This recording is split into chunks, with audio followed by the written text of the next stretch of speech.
And we are live. Welcome, mystery and thriller fans. It is a Monday, which means it's hashtag Mystery Monday, because you know Mondays can be murder. And I am here with Sandra SG Wong live and in person virtually to give us the inside scoop on her brand new book out in 2 weeks. In the Dark, We Forget. Sandra, welcome to Mystery and Thriller Mavens. Tell us about this book. Thank you so much, Sarah, for inviting me. I'm so excited for this book.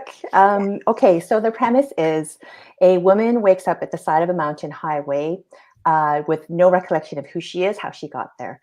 And in the course of discovering her identity, she discovers her parents have vanished. And her parents are also the winners of a multi-million-dollar lottery jackpot. So as she works with her brother, her darling brother, to find out what's going on, the recurring nightmares, the frightening flashbacks are terrifying her into wondering what she had to do with it, if anything, in her parents' disappearance. So. Well, that is such an interesting premise. I've never read a book before where someone's parents or themselves have won the lottery. So what a cool idea. And I can't wait to hear all about it. First, I just want to welcome everyone. We are streaming live to 6 different destinations. No matter where you are or where you're watching from, you're in the right place. This is the right time. And it's Mystery Monday, which means you get to ask our featured authors anything. So ask Sandra about writing this book, her process, how did she imagine waking up by the side of a highway?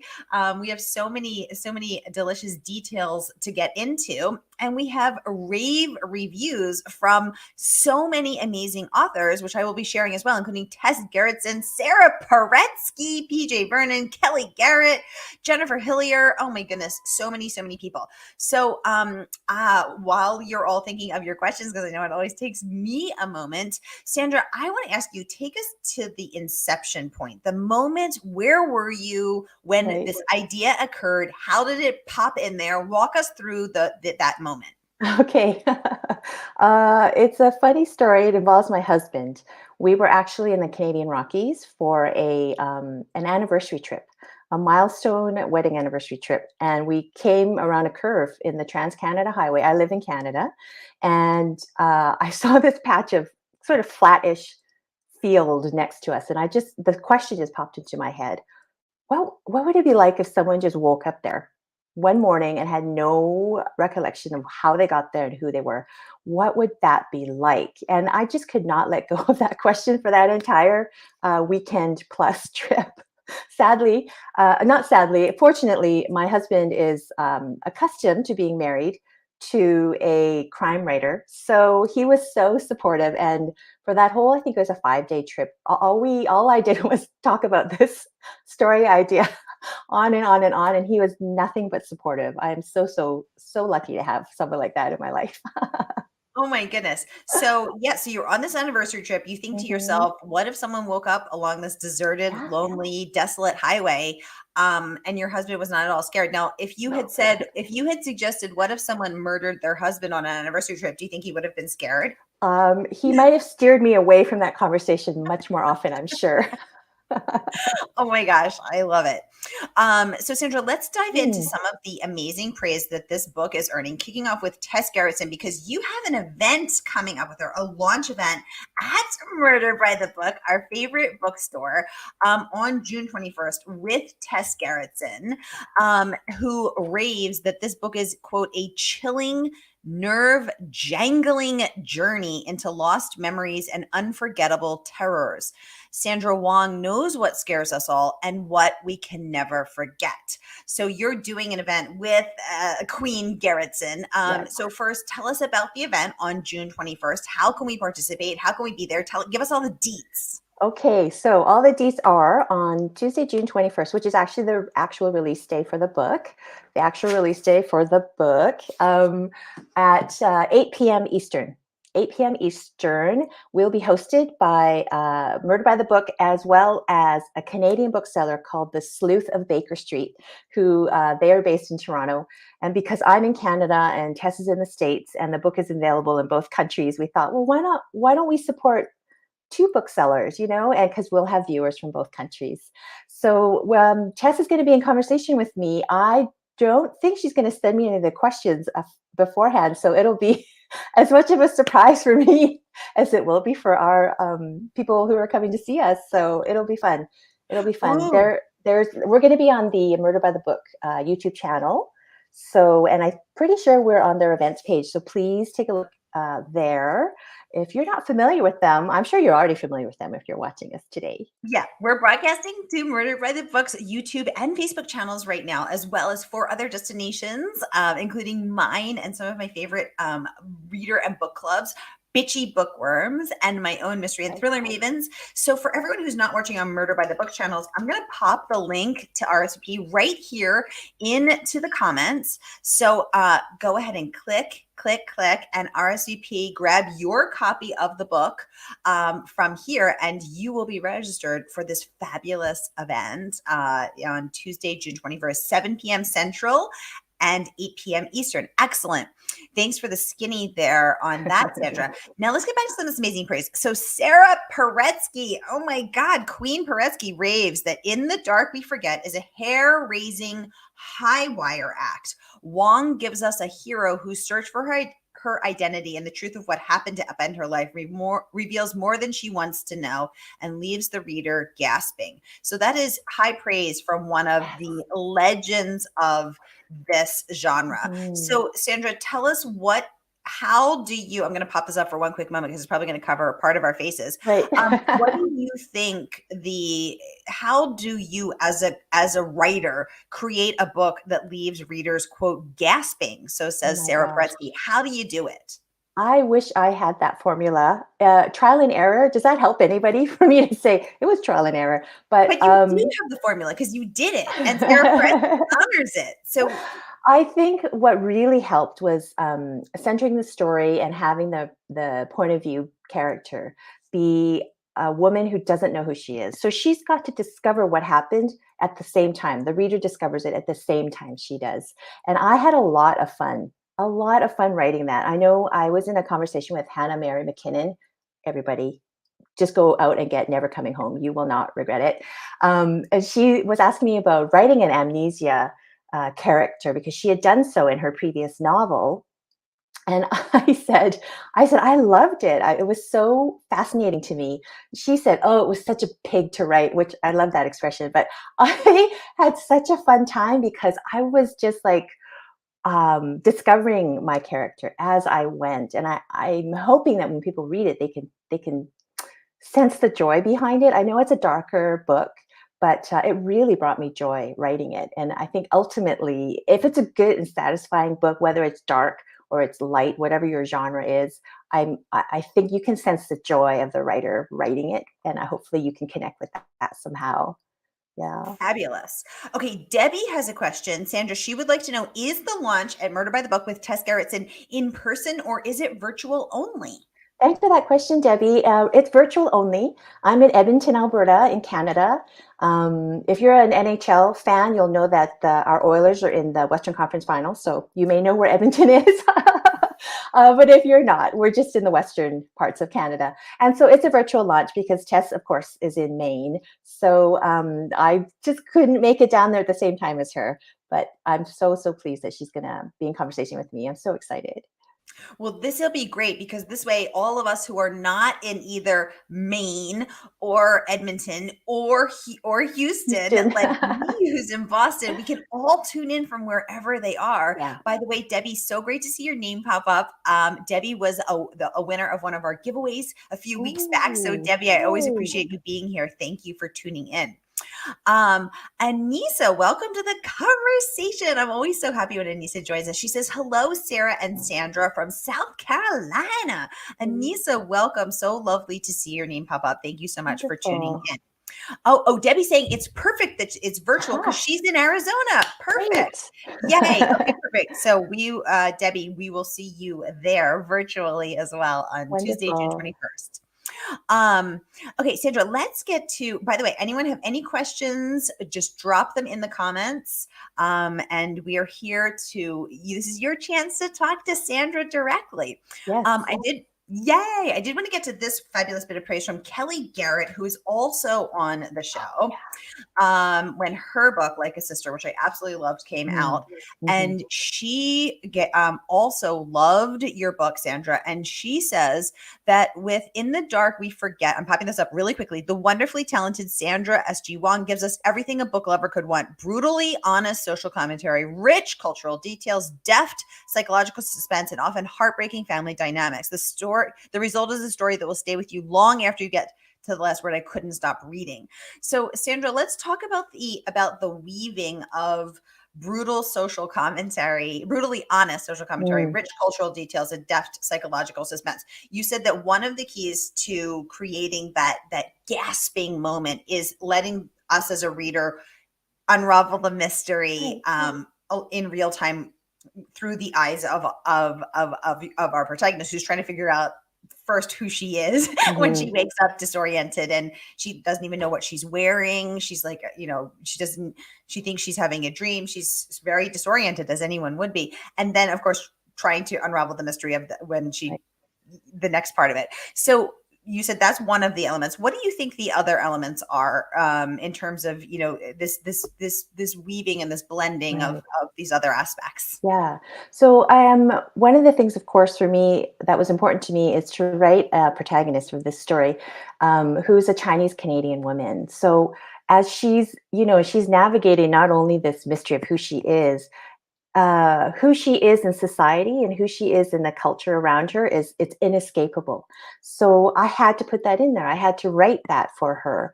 How is she situated in the little town that she ends up in at the RCMP? How did the RCMP treat her, the Royal Canadian Mounted Police, for anyone who's not familiar? um, and so, how do those RCMP officers treat her? Does it make a difference that they're white and she's Chinese Canadian? Does it make a difference that one of the RCMP officers is a Japanese Canadian woman? What's their relationship? So the characters just came to me as they were. I didn't really massage them. I'm not sure how other writers work, but for me, characters come into my head and I don't usually play around with them. They just come as they are, and then I discover them as I write.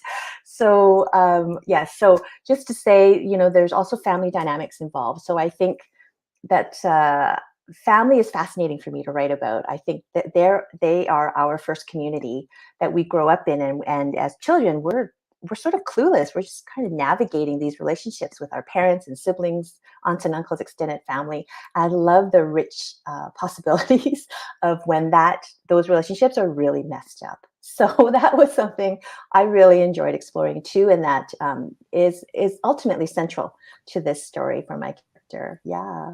I love that. Chelsea, welcome to the conversation. She's saying, hello, everyone. Hi, Chelsea. Welcome. Thanks so much for joining us today. And Nisa has a question. She says, Sandra, what do you know now that you wish you knew as an author just starting out? And Nisa, what a great Yeah. question. Sandra, fill us Great, in. great question. So context is, let's see, the first time I was published was in 2013. So I signed my first book contract like 10 years ago. I can't believe it. So what I wish I had known then was to trust my process better. I know that's a hard lesson. I mean, I don't know. I'm sure authors with decades long careers, I think they must sometimes struggle with this too, but just trust that how I'm writing whatever particular manuscript it is, it's going the way it's meant to go. And just like keep writing, and it will get finished. I will finish it. So that would be my number one, I think. Sandra, let's dive a little. I love that answer because I struggle to trust myself as well. Oh. I struggle to trust myself, not just in my creative process, but also honestly, in my decision-making process, Mhm. because what is most stressful for me as a type A perfectionist, straight A dork, is that I want everything to be perfect. I want everything to Yeah. be just as good as it can Yeah. be.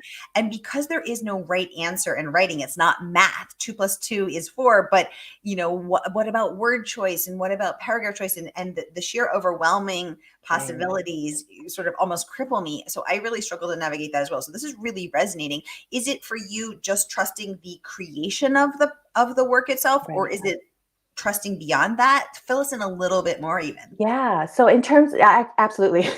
So of course, there's us individually, us as writer, and then there's us as author. So us as writer is the artist part of us, right? So in terms of that, it's trusting that creative spark of ours. So as we're writing, and it's writing a novel, writing just one book is hard work. It's very hard work. So sometimes, many times, we'll come against this wall of self-doubt, is my personal experience, where I'm thinking, what was I thinking with this book? Why did I think I could do this? What am I? So I've had that enough times that I can remind myself, just trust the process. For myself, it's like you've written 5 novels. It's fine. It is fine. You will get through it. It's fine to doubt. Just feel your feelings, and just keep writing. And at some point, you'll break through and you will finish this. So that's the writer, the artist. And then on the other side is, of course, our author work, which is partly, why I'm here today. I'm so thrilled to be here today. And that is should I say yes to this opportunity? Should I say no to that opportunity? Should I be asking more questions about this opportunity? So there's so many questions for us to grapple with on our own. I absolutely can feel like the doubts there too. And so, again, trust the process, go with my gut, go with my instincts. If something feels weird, then probably pass on that opportunity, because some people will. I mean, we're lucky. It's a good problem to have. Let me just say that. It's a good problem to have for people to approach you and say, would you like to do a guest post on my blog? Would you like to be on my podcast? Those are wonderful problems to have, picking and choosing. And sometimes we can get overwhelmed. So, yes, trust the process, trust myself to know that putting my health first is actually a good idea. Sometimes it's easy to forget that because some of us are really lucky and lots of people want us to be on things with them. And I think that's such a lovely problem to have. Excellent. Nellie, welcome to the conversation. And she would like to know, with this premise, we start out not knowing hows or whys. So it seems like it could happen to any of us. I mean, maybe, in terms of like, maybe I don't know if this is exactly what you mean, Annalie, but thinking about like the research I did to make the situation seem as plausible as possible. I'm hoping that means that it did feel possible. It did feel plausible to readers that, oh, if this happened to me, I probably would be, stumbling around, trying to figure out what's going on, and also feeling the same way as my character does, just like mentally, emotionally, spiritually, physically. So I'm hoping that means I did a good job researching and writing in those details well. Yay. And Sandra, it occurs to me Mhm. as I hear you say Annalie, and I've been saying Nellie, that I could be totally Oh yeah, mispronouncing. sorry. No, no, no. I think I'm now thinking, oh my God, I've been mispronouncing, and I'm so blessed because I often see this wonderful person tune in. Could you please let me know how to pronounce your name? Because names matter, and I Yes. always want to get it right. And it never even occurred to me that I've been saying your name wrong all these months. Oh my gosh, please let me know. Oh, hey, Samantha Bailey, your fellow Canadian writer. Thank you so much for joining in. She says, I cannot wait to read this book. So Samantha was on the show when her book came out. And then I just saw her this week at Thriller Fest, where she told me that I had to take the selfie because I had very long arms. So if you see a really good selfie on Samantha's page, it's thanks to me and my very long I arms. did see that one. I did see that one. It was lovely. It was lovely. If this gig doesn't work out, Sarah, you could just hire yourself out I could as just like the hire selfie taker. my very long arms out to take pictures for Samantha and other and other people. She says she's jealous of my height. Oh my gosh, that's so funny. I am tall, which I hated until I was Oh, honestly like 30 years old. I hated wow. being tall. Okay.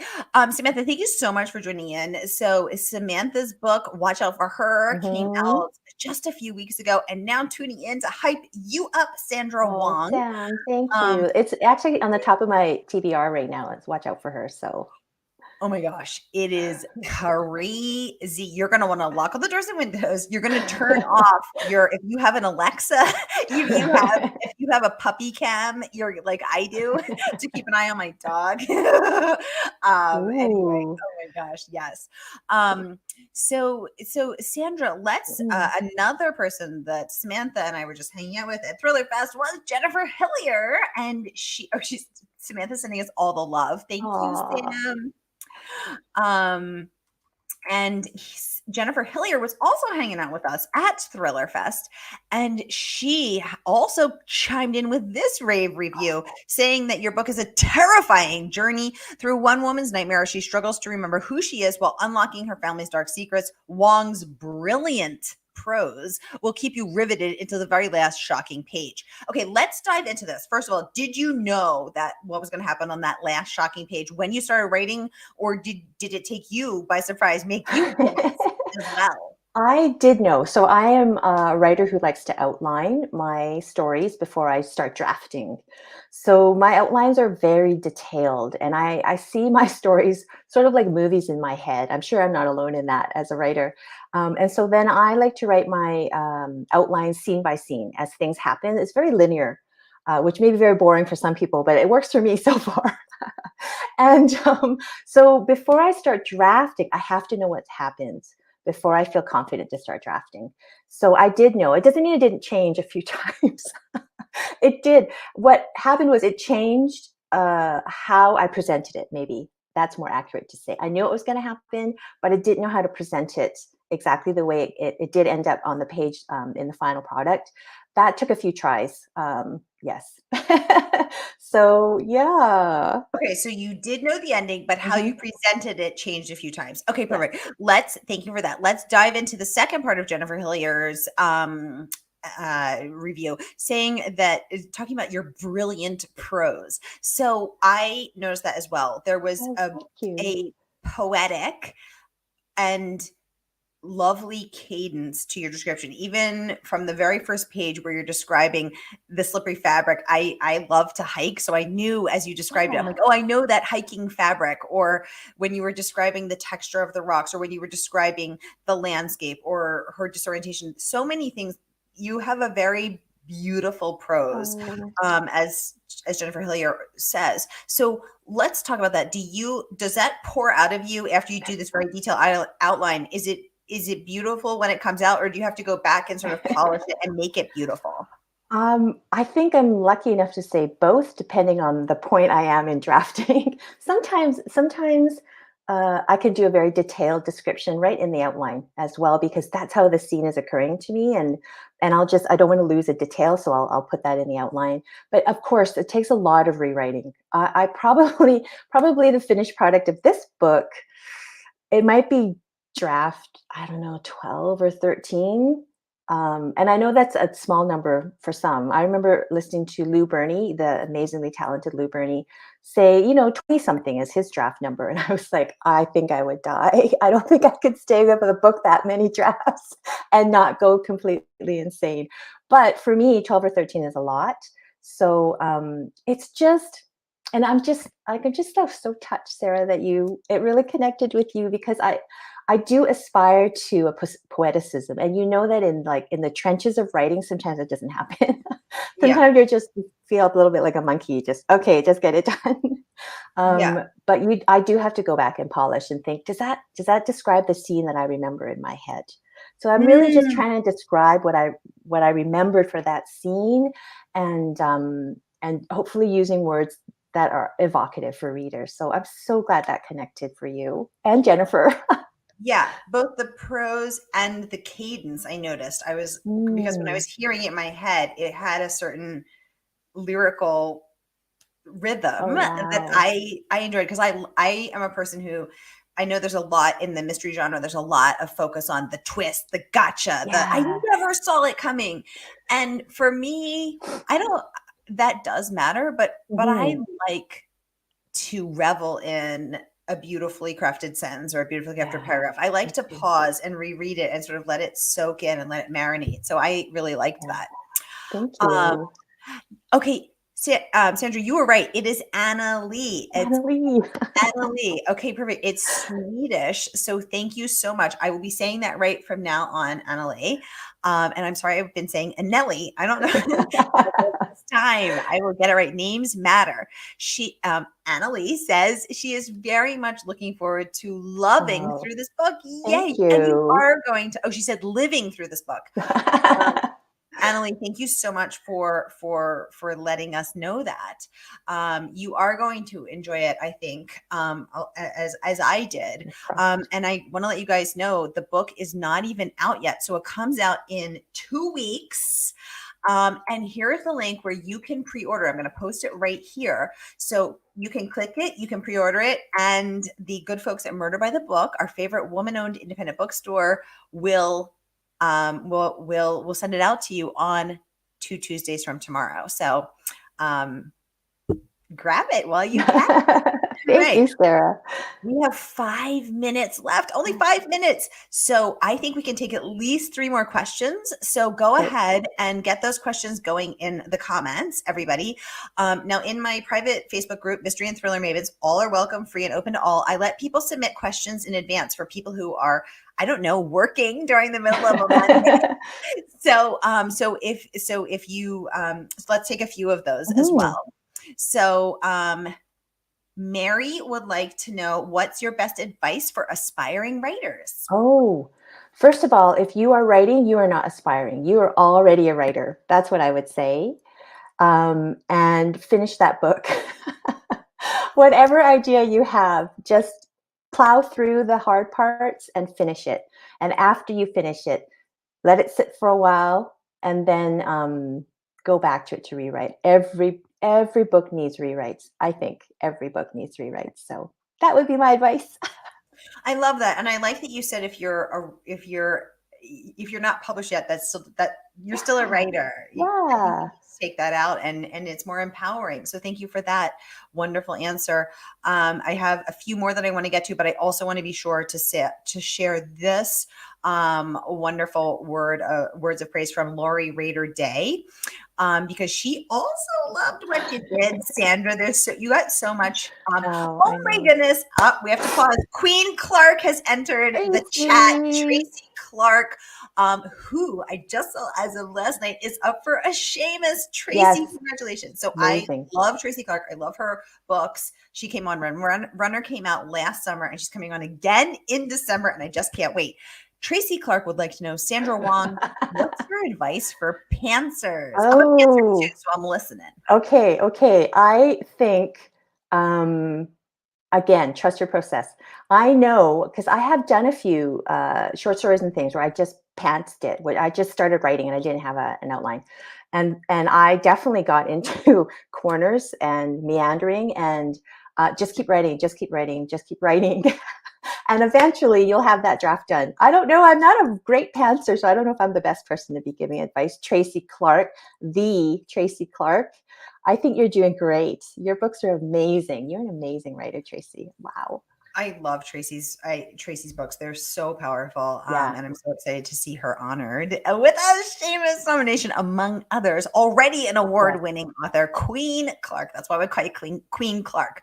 Anissa would like to know: is there any subjects that Oh. you find too dark and just would not Yeah. write Yeah. about?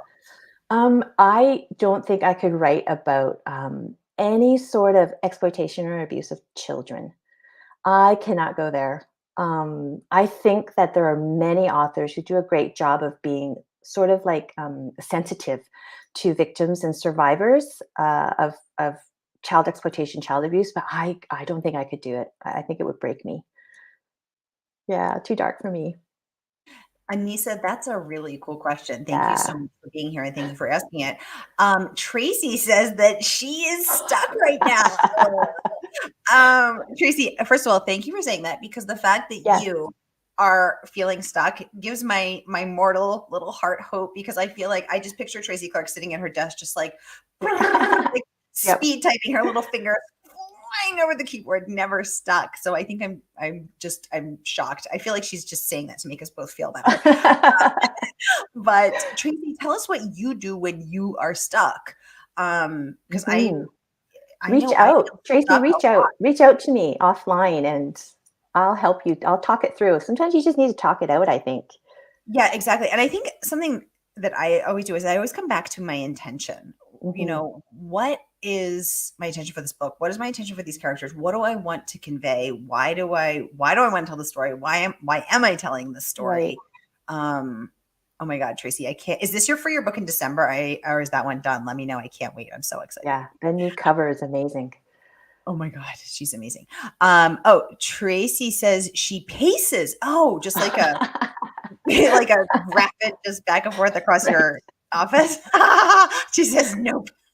Oh my gosh, Tracy, I love you. You're amazing. Oh, Oh my goodness, y'all, we are out of time. Thank you so much for tuning in. And Sandra, thank you for joining us live thank from you. Canada, stepping away from the finals there to tune in and tell us about let's hold up our books Let's one more hold up our books. I'm gonna take a screenshot. In the dark, we forget. Well, you have written a book that will be hard for all of us to forget because it is so great. And I'm going to pop the link one more time in there because y'all don't want to miss this book. Sandra, anything that you wish I had asked, Oh my anything gosh. you want to leave us, any parting thoughts with? Um, no. You were so amazing, Sara DiVello. Thank you so much for having me. I am Oh my just so gosh. thrilled to be part of this community. Well, you are amazing, and I'm so honored to have had the chance to talk with you and to get the inside scoop. And you guys, I'm going to go ahead and post a few more amazing reviews from Sandra. Oh, thank you for all the hearts up on Facebook. Yes, I do see those hearts. So thank you so much for all the hearts up on Facebook. Because Sandra, you also got rave reviews from PJ Vernon, author of Bath House, Mm, from Sam Weeb. Is it Weeby? Weeb. Uh, Yeah, Weeb. Sam Thank Weeb. Sam Weed, and so many others. So this book is just hitting it out of the park, and I can't wait to see you at your launch party virtually on June 21st with Tess Gerritsen. Sandra, thank you so much for joining us. And when your next book comes out, you have to come back and Oh, talk to us again, thank okay? you. Thank you so much, Sara. You're such a lovely, lovely host. I so appreciated you inviting me on. Well, it has been my honor to host you. Thank you so much, Sandra. All right, everybody. I will see you tonight at 7 and 8 p.m. Yes. Eastern with Alan Drew and Peter Spiegelman. See you soon for hashtag Mystery Monday because you know Mondays can be murder.